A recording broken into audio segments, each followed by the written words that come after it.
বিগত ৩১ মার্চ ২০২৪ তারিখ সাবেক আইজিপি জনাব বেনজির আহমেদের বিরুদ্ধে অবৈধ সম্পদ অর্জনের একটি প্রতিবেদন জাতীয় দৈনিক পত্রিকায় প্রকাশিত হয়। পরবর্তীতে ১ এপ্রিল ও ২ এপ্রিল ২০২৪ তারিখে আরও কিছু ইলেকট্রনিক মিডিয়ায় একই প্রকৃতির অভিযোগ প্রকাশিত হয়। ঈদ উল ফিতরের দীর্ঘ ছুটি থাকায় সকল কমিশনারের উপস্থিতিতে কমিশনারের পরবর্তী প্রথম যেই সভাটি হয় সেটি হচ্ছে ১৮ এপ্রিল ২০২৪ তারিখে। উক্ত সভায় সাবেক আইজিপি জনাব বেনজির আহমেদের বিরুদ্ধে অবৈধ সম্পদ অর্জনের অভিযোগ অনুসন্ধানের জন্য অনুমোদন দেওয়া হয়।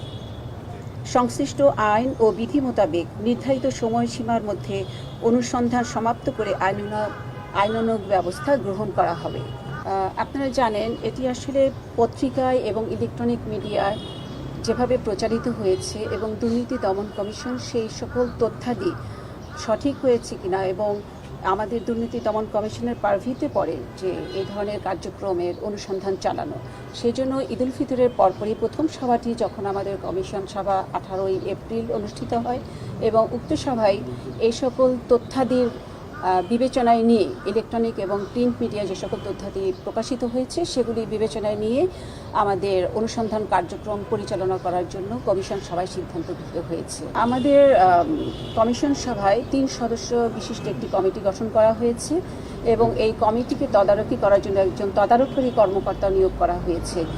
এই অনুসন্ধান কার্যক্রম চলাকালীনই আসলে অনুসন্ধানের ধারাবাহিকতা যা যা প্রয়োজন সকল কিছু বিধি মোতাবেক সংগ্রহ করা হবে।